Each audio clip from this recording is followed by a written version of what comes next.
Nah, kemarin ya kan kita sudah belajar eh, tiga fenomena tiga fenomena dari mekanik fisika klasik yang tidak bisa dijelaskan oleh fisikal klasik ya. Kita sudah belajar radiasi benda hitam ya. Lalu kita sudah belajar kapasitas panas.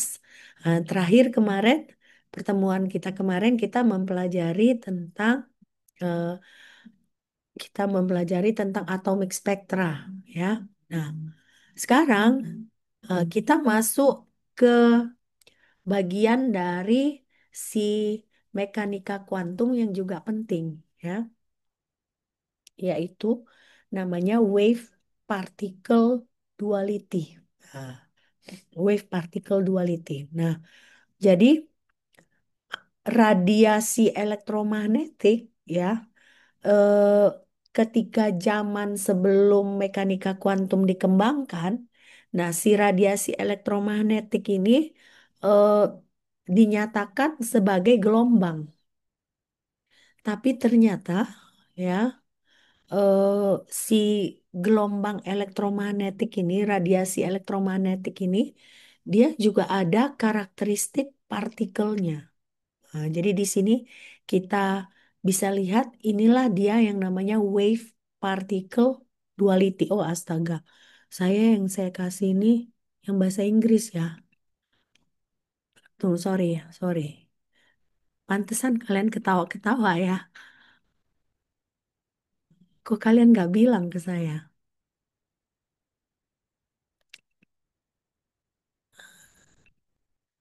Ya, oke. Sorry, saya tadi baru ngajar mahasiswa bilingual. Nah, jadi kan harus pakai bahasa Inggris ya slide-nya. Nah, jadi eh, maklum lagi kurang sehat, jadi agak-agak ada errornya ya. Oke, nah ini, jadi tadi saya sudah jelaskan ya, eh, fisika klasik itu menyatakan bahwa si radiasi elektromagnetik ini adalah gelombang. Nah, tapi ternyata setelah ditelusuri lebih jauh, mereka ada karakteristik partikelnya, ya.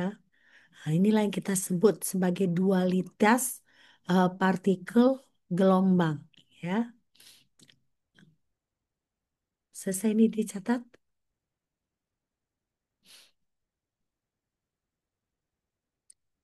selesai dicatat, udah, Bu? Udah ya. Oke. Nah, lalu elektron contohnya. Nah, elektron itu ketika masih fisika klasik, dia hanya dianggap sebagai partikel.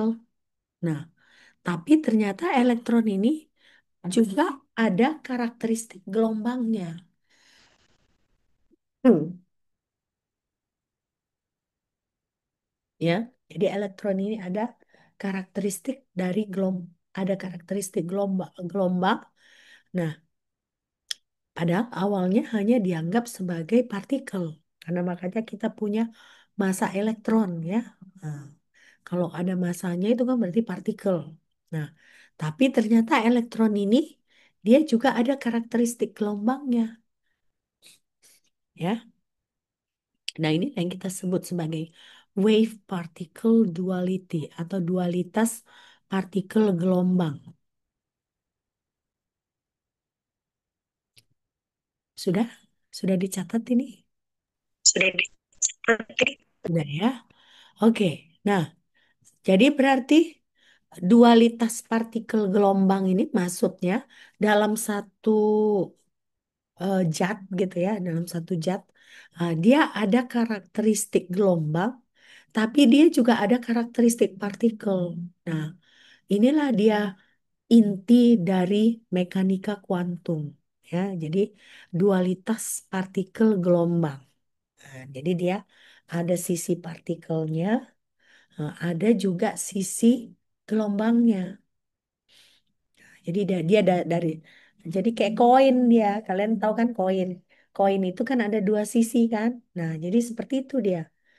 Satu satu sisi dia gelombang, satu sisi dia juga partikel. Oke,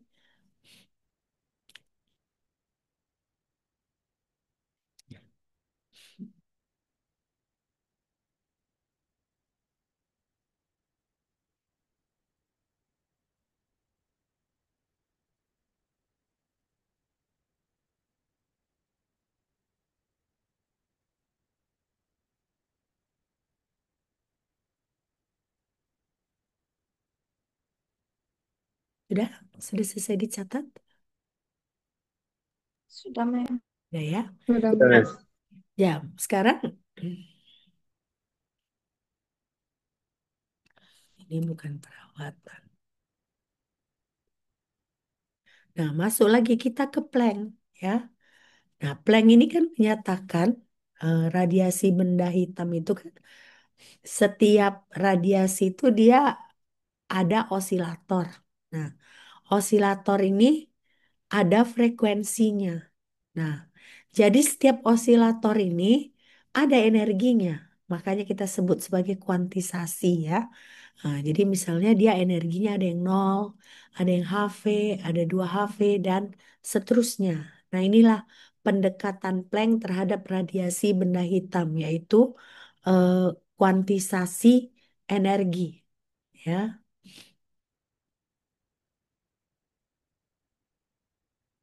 Nah, jadi jangan bedakan dengan klasik kemarin ya. Klasik itu dia energi rata-rata KT. Nah, sementara eh, si Planck bilang nggak seperti itu ya.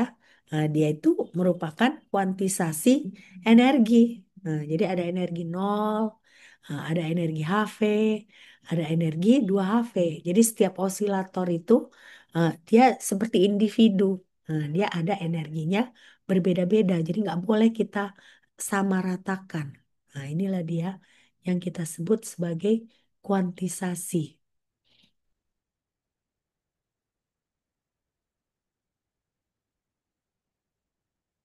Sudah? Sudah ini ya. Nah, jadi setiap osilator itu ya kita bisa sebut sebagai partikel nol, partikel satu, 2, 3 dan seterusnya. Nah, partikel nol energinya HV. Partikel satu energinya HV. Nah, jadi berarti setiap partikel itu energinya HV. Nah, jadi dia tidak di-average-kan, tidak dirata-ratakan. Tapi secara individu dia ada energi HV.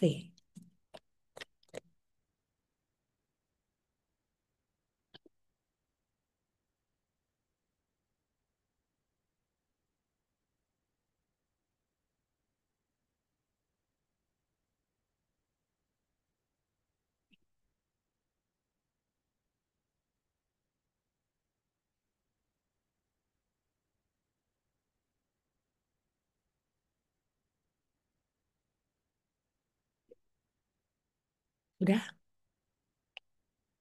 Sudah ini ya? Oke. Nah, jadi si partikel radiasi tersebut, individu partikel radiasi tersebut, kita sebut sebagai foton. Nah, jadi kalau saya tanya ke kalian, kalian harus jawab bahwa foton ini adalah partikel radiasi elektronik, elektromagnetik. Nah, dan dia individu.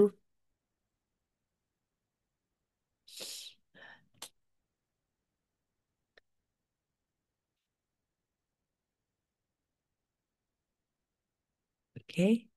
Nah, sekarang kita lihat, misalnya kita punya osilator, lihat ya, osilator. Nah, osilator ini, misalnya dia tereksitasi dari eh, level nol ke level pertama.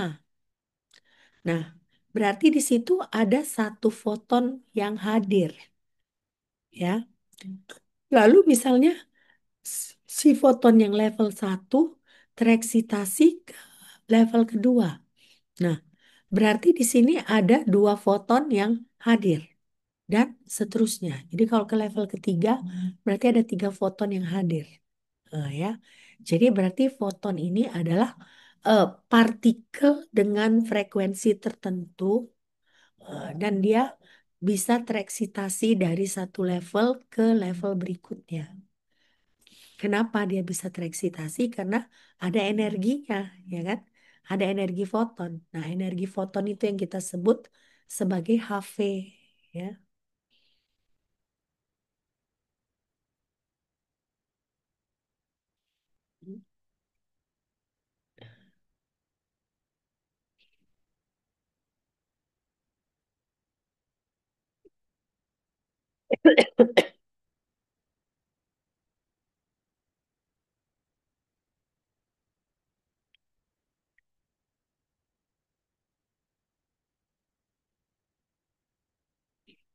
Sudah ini, sudah dicatat,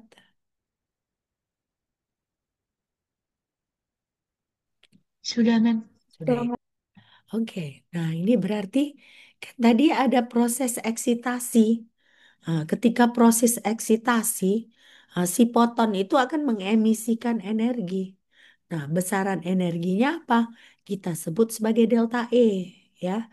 Jadi ketika dia punya energi, dia tereksitasi dari satu level ke level berikutnya. Nah, jadi energi emisinya itu kita sebut sebagai delta E atau sama dengan H dikali V.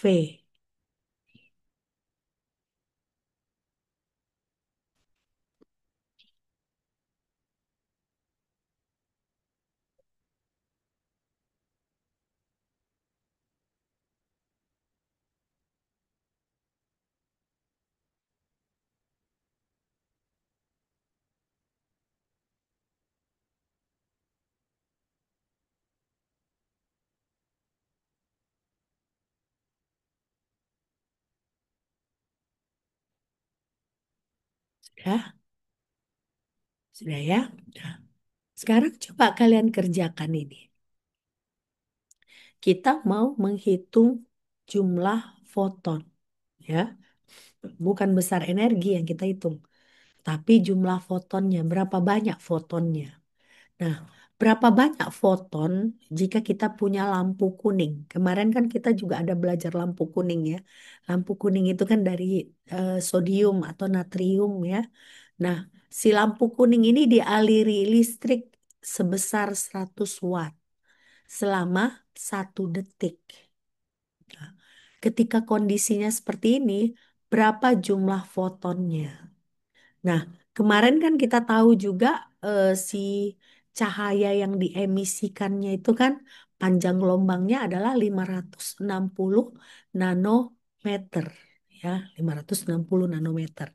Nah, jadi kalau asumsinya efisiensinya adalah 100%, berapa jumlah fotonnya? Berarti kan jumlah foton itu kan adalah energi yang didonasikan dibagi energi yang dipancarkan. Nah, energi yang diserap dibagi energi yang diemisikan. Nah, sekarang pelan-pelan dulu. Energi yang diemisikan bisa nggak kita hitung? Nah, yang diemisikan itu kan cahaya kuning. Nah, cahaya kuning ini panjang gelombangnya adalah 560 nanometer. Nah, bisa nggak kita hitung energinya? Bisa, Mem. Bagaimana cara kita menghitungnya? Itu E sama dengan H konstanta Boltzmann Hc per panjang gelombangnya, Mem. Konstanta Planck, bukan konstanta Boltzmann ya. Oh iya, Konstanta Boltzmann itu K. Nah, konstanta Planck adalah H. Nah, ya, jadi Hc per lambda. Nah, iya panjang gelombangnya, Mem. panjang gelombang dapat kita kan? Nah, dapat kita energi yang diemisikan. Nah, sekarang bagaimana dengan energi yang diserap? Nah, energi yang diserap itu yang kita ketahui adalah eh, wattnya 100 watt selama 1 detik. Nah, caranya seperti ini. Kalau watt ini kan watt. Satuan watt ini bisa nggak kita ubah menjadi satuan joule? Kalau dalam satuan joule itu bagaimana sih watt ini? Bisa, Mem. Bagaimana? Oh, kalau untuk diubah ke apa ke joule itu langsung kayak 100 watt menjadi 100 joule per second, Mem. 100 joule per second. Good. Iya. Nah, jadi berarti kita punya 100 watt. Kita punya 1 detik. Berarti energi yang diserap itu seberapa benar, seberapa besar? Itu Karena ada 100 joule, Mem, 100 100 joule. joule. Kenapa? Karena 100 watt dikali Kali satu, satu satu detik. koma sekunnya nih, detiknya Ah, nih. ya 1 detik. Nah, berarti jumlah fotonnya berapa? Kalau jumlah foton itu energi total per apanya itu yang kita dapat pertama di energi kan yang pertama kita nyarinya HC per panjang gelombang. Hasilnya itu kita kita apa kan, Mem? Energi total per dari hasil yang itu yang pertama. Energi total, berarti energi yang diserap yaitu 100 joule dibagi Bagi dengan energi energi yang yang Fotonnya. diemisikan. Nah, iya, energi yang diemisikan itu yang tadi Hc per HC per lambda. Dan lambda panjang gelombang. Nah, jadi berapa N-nya? dua Itu koma N2 delapan itu dua dua kali koma delapan dua dikali kali 10 10 pangkat dua pangkat puluh dua Mem. puluh Dapat 2,82 dikali 2,82 10 dikali 10 pangkat pangkat 20. 20 Mem. Nah, jadi seperti ini ya. Jadi N sama dengan E. E itu adalah energi yang diserap ya. Sebentar ya. Ada telepon. Sebentar dulu ya.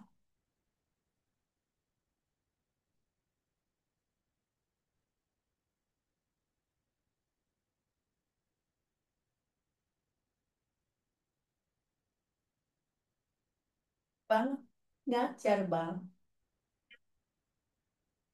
Heeh. Nanti ku telepon abangnya. Ya, bentar lagi ngajar. Bye-bye. Bye-bye. Oke bang. Oke bang. Yuk.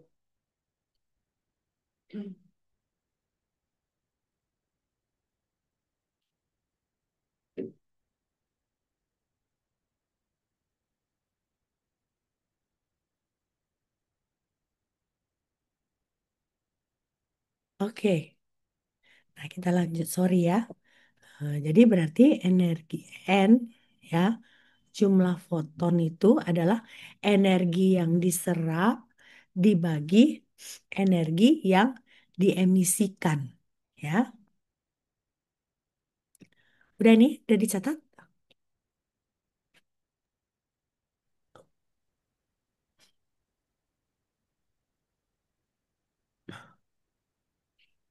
Sudah, Mem.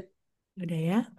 Nah, jadi berarti bisa kita mulai dengan eh, frekuensi itu adalah C dibagi lambda. Makanya kita dapat tadi kan yang energi yang diemisikan itu adalah Hc per lambda, ya. Nah, sementara untuk energi yang diserap itu, ya kan, nah, kita sebut sebagai P dikali delta T, di mana P ini adalah dalam watt. Nah, lalu delta T ini adalah waktunya. Jadi P dikali delta T.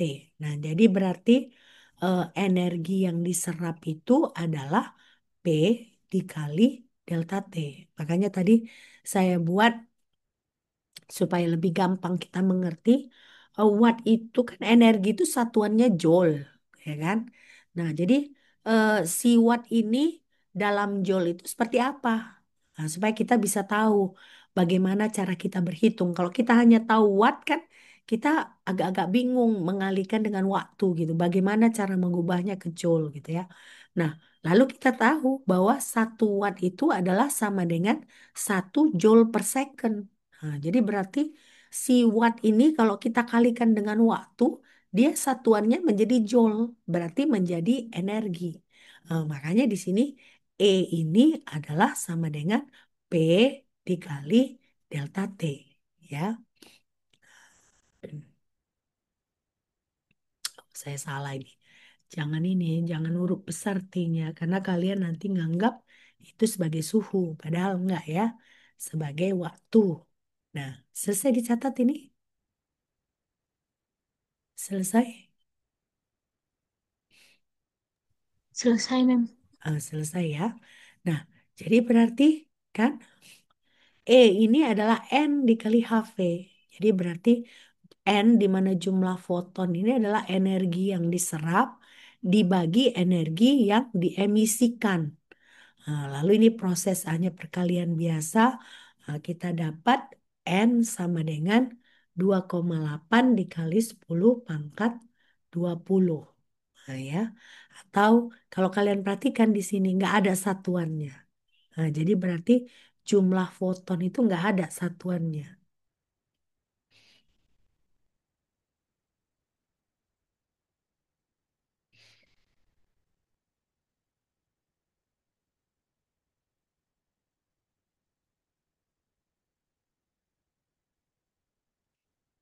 Sudah? Sudah selesai dicatat? Sudah, Mem. Sudah ya? Sudah. Nah, selesai kita dualisme partikel gelombang ya. Sekarang kita masuk ke efek fotolistrik ya. Nah, jadi kita tadi baru belajar definisi foton ya. Nah, foton itu adalah partikel dari gelombang elektromagnetik ya. Nah, jadi bagaimana foton itu kan seperti kayak ngawang-ngawang gitu ya. Baru seperti kayak ide aja, ide. Ya, ya memang dia partikel gelombang elektromagnetik. Tapi bagaimana kita membuktikan bahwa ada foton, gitu ya. Nah, pembuktian dari adanya foton itu adalah dengan eh, ada fenomena yang namanya efek fotolistrik atau bahasa Inggrisnya adalah photoelectric effect ya, photoelectric effect. Nah, jadi photoelectric effect ini menyatakan bahwa kalau misalnya kita punya logam, nah ini khusus untuk logam ya. Jadi efek fotoelektrik listrik ini khusus untuk logam. Nah, jadi kita punya logam. Nah, logam ini kan tentunya di permukaannya banyak elektron, ya, banyak elektron. Nah, kalau si logam ini misalnya kita iradiasi dengan gelombang ultraviolet, gitu ya. Nah, tentunya ada elektron pada permukaan ini yang akan terejeksi atau terkeluar dari permukaan. Nah, tapi ternyata dia bukan sembarangan keluarnya. Ada beberapa persyaratan agar misalnya elektron pada permukaan logam tersebut dapat terejeksi keluar setelah terkena radiasi, ya.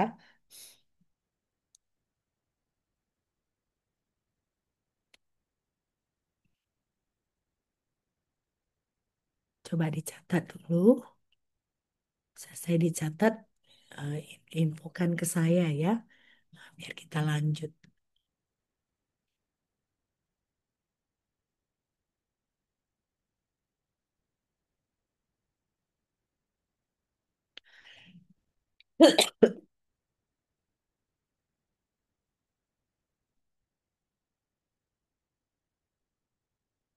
Sudah siap, Mem.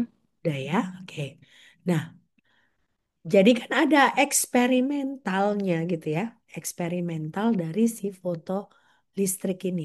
Nah, hasil eksperimentalnya itu ya didapat tiga hal ya, didapat tiga hal.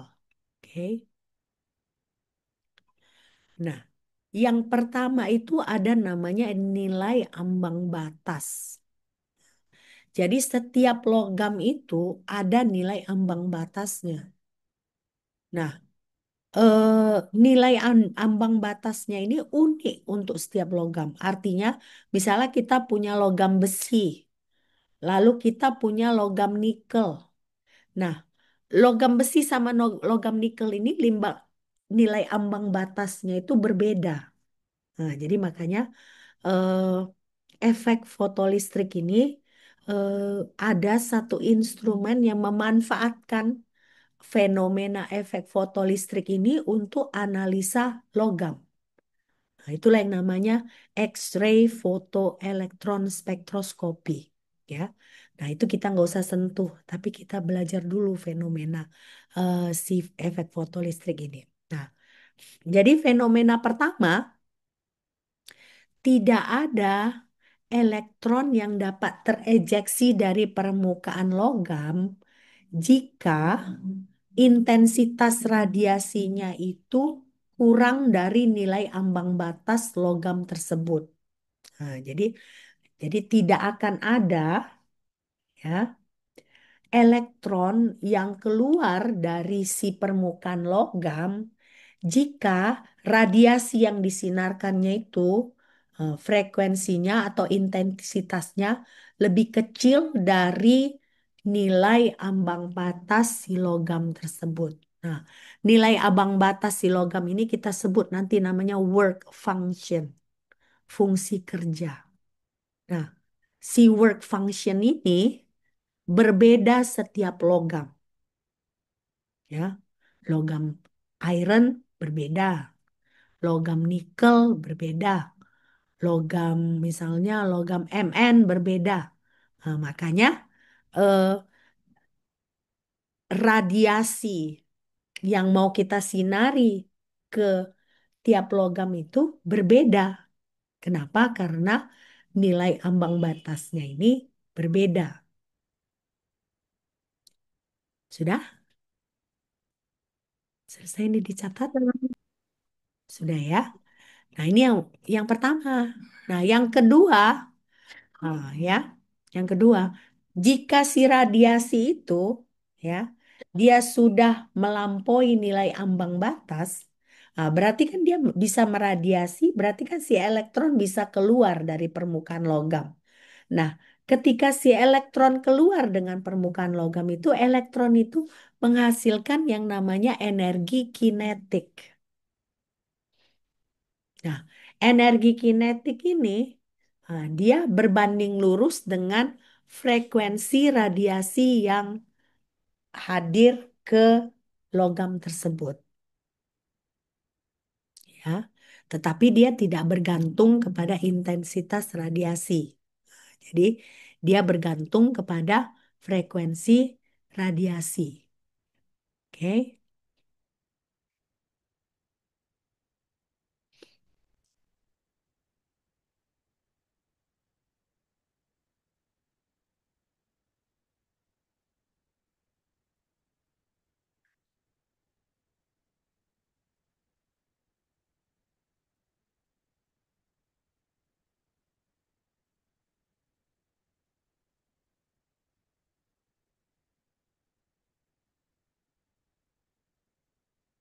sudah, sudah selesai dicatat, Ya, Mem. udah Ya, ya. Mem. Oke. Nah, yang ketiga, kan tadi ada tiga fenomena ya efek fotolistrik. Yang ketiga, asalkan si radiasi yang kita sinari ke logam tersebut, frekuensinya di atas nilai work function tadi, di atas nilai ambang batas tadi, walaupun intensitas radiasinya rendah, si elektron itu bisa terejeksi, bisa keluar dari permukaan logam tersebut. Nah, jadi intinya apa? Intinya frekuensi radiasi itu harus melebihi nilai ambang batas dari si logam. Nah, dia tidak bergantung kepada intensitas radiasi, tetapi dia bergantung kepada frekuensi radiasi. Nah, jadi persyaratannya frekuensinya itu harus lebih besar dari nilai ambang batas. Oke? Sudah jelas ya efek fotolistrik ini ya. Nah, nanti ada keluar ujian, jadi kalian harus pahami ya. Ada keluar ujian ini. Oke? Sudah? Sudah dicatat ini? Sudah, Mem. Nah, ya. Oke. Nah, kita masuk gambar pertama ya. Eh, ini dia gambar pertama ya. Kalian lihat ini ada rubidium. Nah, rubidium itu berapa work functionnya? 2,09 elektron volt. Nah, lalu si potasium, K itu potasium ya, kalium. Bahasa Latinnya kalium, tapi kalau bahasa Inggrisnya potasium. Nah, potasium ini ya work functionnya adalah 2,25 elektron volt. Nah, yang terakhir adalah sodium. Yang tadi dari kemarin kan kita pelajari sodium ya, lampu yang merah, yang yellow, kuning. Nah, si sodium ini dia work functionnya adalah 2,30 elektron volt. Nah, artinya apa? Artinya agar kita bisa mengeluarkan elektron dari rubidium, frekuensi dari radiasi kita itu harus lebih besar dari 2,09 elektron volt. Nah, lalu bagaimana kita mengeluarkan elektron dari potasium? Nah, dia harus lebih besar dari frekuensinya dari 2,25 elektron volt. Nah, jadi dia bukan bergantung pada intensitas dari radiasi, tapi dia bergantung pada frekuensi dari radiasi. Nah, frekuensinya itu harus lebih besar dari si work function ini. Ya. Nah, ini dia yang kita sebut sebagai efek photoelectric effect. Ini udah di screenshot belum gambarnya? Udah di screenshot? Sudah, Mem. Sudah, Mem. Udah ya? Oke.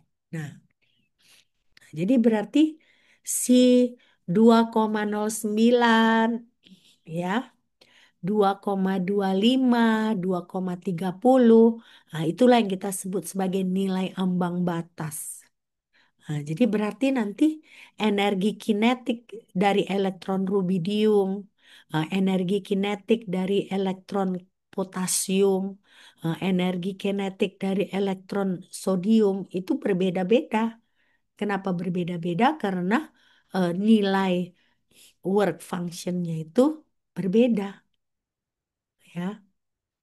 Dan dia kan ingat tadi energi kinetik dari fotoelektron itu bervariasi secara linier dengan frekuensi radiasi.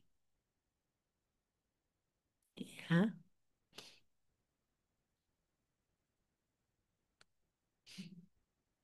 oke. Sudah ya? Sudah selesai dicatat ya? Nah, jadi di sini sekarang masuk kita ke rumusnya ya. Nah, ketika ada energi yang yang radiasi masuk ke ini ke permukaan logam kita sebut sebagai HV. Nah, dengan V itu adalah frekuensi radiasi, ya. Lalu misalnya kita radiasikan, nah, berarti ada energi radiasi. Nah, lalu berarti kan elektron kalau si energi radiasi ini dia sudah melampaui fungsi kerja, ya, melampaui work function, kan berarti elektronnya keluar dari permukaan. Nah, ketika elektron keluar dari permukaan logam tersebut kan dia seperti kayak wung gitu kan, pindah gitu ya. Nah, kalau dia bergerak kan berarti dia ada kecepatan. Nah, jadi si elektron itu akan mempunyai energi kinetik ya, energi kinetik. Ini nggak mau saya kalian salah ya. Oke, sudah dicatat ini? Sudah dicatat belum? Sudah. Sudah, Mem. Sudah ya. Nah, jadi rumusnya gimana? Rumusnya gini. HV sama dengan EK ditambah work function. Nah, jadi berarti energi kinetik dari elektron itu adalah si energi foton dari radiasi dikurang work function.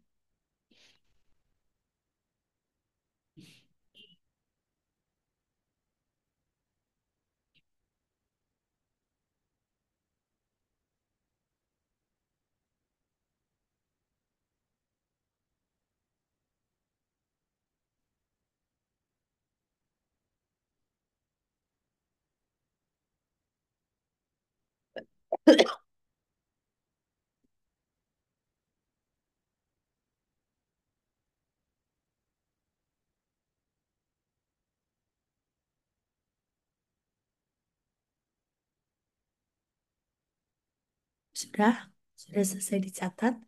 Sudah, Mem. Sudah, Mem. Jadi artinya ya ada 3 pengamatan berdasarkan formula tadi ya. Nah, berdasarkan persamaan satu, ada 3 pengamatan yang bisa kita mengerti. Pertama itu ya, si elektron tidak akan bisa terejeksi jika ini bukan nol ya. Jika energi foton itu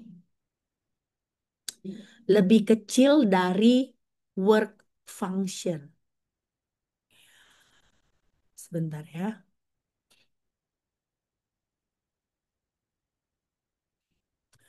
Jika energi foton lebih kecil dari work function, ya kan? Si elektron itu tidak bisa terejeksi. Nah, kenapa? Kalau misalnya HV ini lebih kecil dari work function, kan berarti frekuensinya lebih rendah dari si ambang batas. Otomatis dia tidak punya cukup energi untuk mengejeksi si elektron. Nah, jadi ini pengamatan pertama, ya. Jadi fotoejeksi atau elektron tidak akan bisa terejeksi jika si HV lebih kecil dari nilai work function. Selesai? Selesai dicatat? Oke. Selesai, Mem. Nah, nah, observasi yang kedua, begitu misalnya sudah terpenuhi nilai minimum fungsi kerja tersebut, energi kinetik elektron itu akan berbanding lurus dengan frekuensi foton. Ya, berbanding lurus dengan frekuensi foton.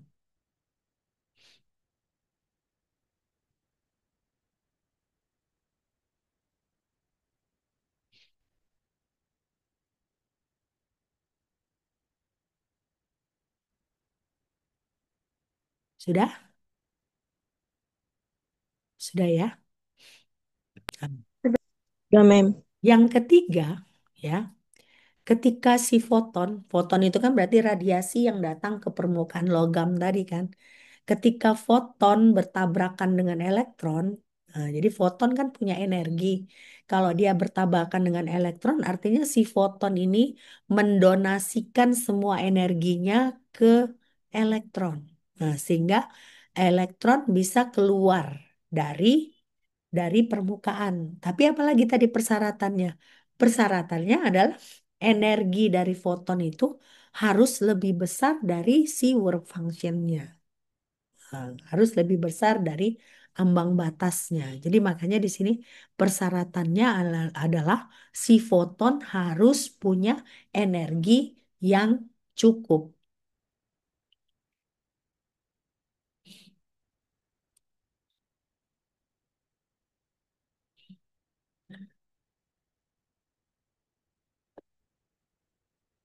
Sudah? Sudah selesai nih? Sudah, Mem. Sudah ya? Nah, jadi ada 3 observasi yang kita dapat dari persamaan satu tadi ya. Nah, ini kita lihat gambar 2. Ini kan ada A, ada B. Ya. Kalau kalian lihat gambar A ini, si HV-nya ini lebih kecil dari work function. ya kan? Kan di sini dia artinya lebih kecil kan? Artinya energi foton pada kondisi A tidak cukup untuk mengejeksi elektron sehingga tidak ada energi kinetik. Nggak ada energi kinetik di sini kan? Nah, beda dengan B, kondisi B.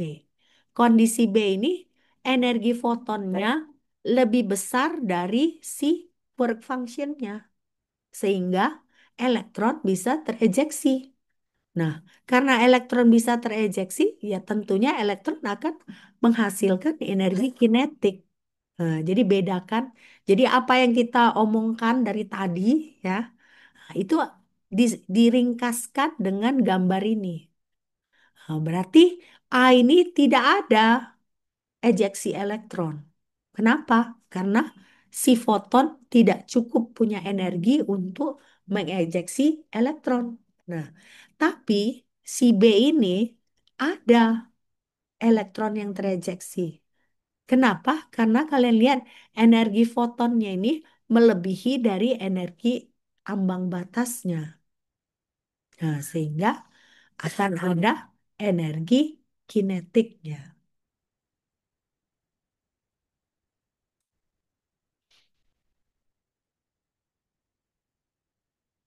Oke? Bisa kalian screenshot, lalu nanti kan bisa kalian, atau kalian sketch ya. Kalau misalnya tadi ketika saya jelasinnya dengan kata-kata mungkin kalian kurang mengerti, mungkin dengan melihat gambar ini, dengan kalian men-sketsa men-sketsa gambar ini, kalian bisa lihat perbedaan antara tidak terjadi foto ejeksi dengan terjadi foto ejeksi. Oke, selesai selesai catat Selesai, Sudah, Mem. Mem. saya. Nah, nah, ini nggak usah ya. Nah, sekarang kan tadi ambang batas itu satuannya kan elektron volt ya. Nah, bagaimana kita mengubah elektron volt menjadi misalnya kan bagaimana kita mau mengekspresikan energi kinetik ini dalam elektron volt gitu misalnya. Nah, jadi berarti satuan yang kita gunakan ini adalah elektron volt. Oke. Nah, satu elektron volt itu ya kita bisa definisikan sebagai energi kinetik jika si satu elektron volt ini kita kalikan dengan perbedaan potensial dari si eh, elektron ya. Nah, jadi definisi satu elektron volt itu adalah satu elektron dikalikan dengan perbedaan potensial.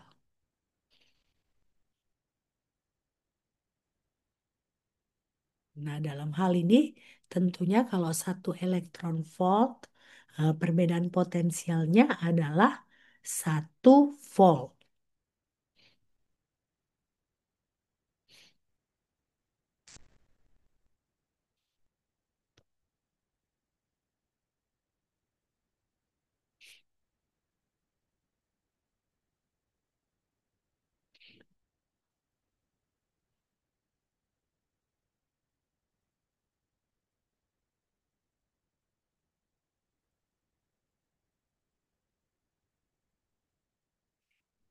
Sudah?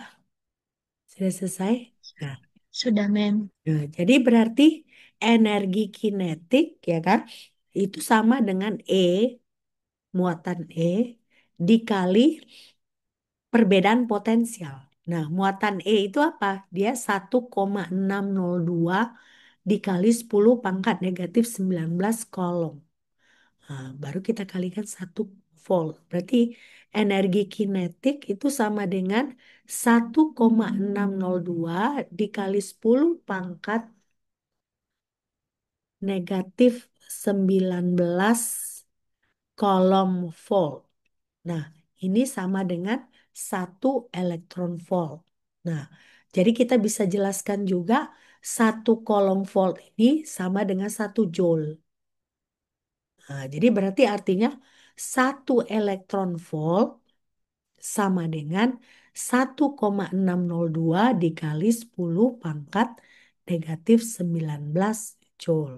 Nah, jadi kalau kalian dikasih tahu joule elektron voltnya berapa, kalian bisa langsung kalikan dengan 1,602 dikali 10 pangkat negatif 19 joule. Oke? Oke.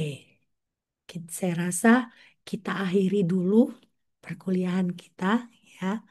Kalau biasanya memang eh, kuliah Zoom ini kan lebih melelahkan dari kuliah offline ya, karena kan kalian harus fokus ke screen, jadi lelah gitu ya. Nah, jadi nggak apa-apa, kita nggak usah terlalu lama. Nah, tapi banyak yang kita pelajari hari ini ya, mulai dari dualitas partikel, lalu efek fotolistrik. Nah, nanti kita lanjutkan lagi ya di hari Kamis ya. Di hari Kamis dengan Jumat secara Zoom, secara offline ya. Oke, sampai jumpa. Ada pertanyaan sebelum saya akhiri? Tidak, Mem. Sepertinya tidak.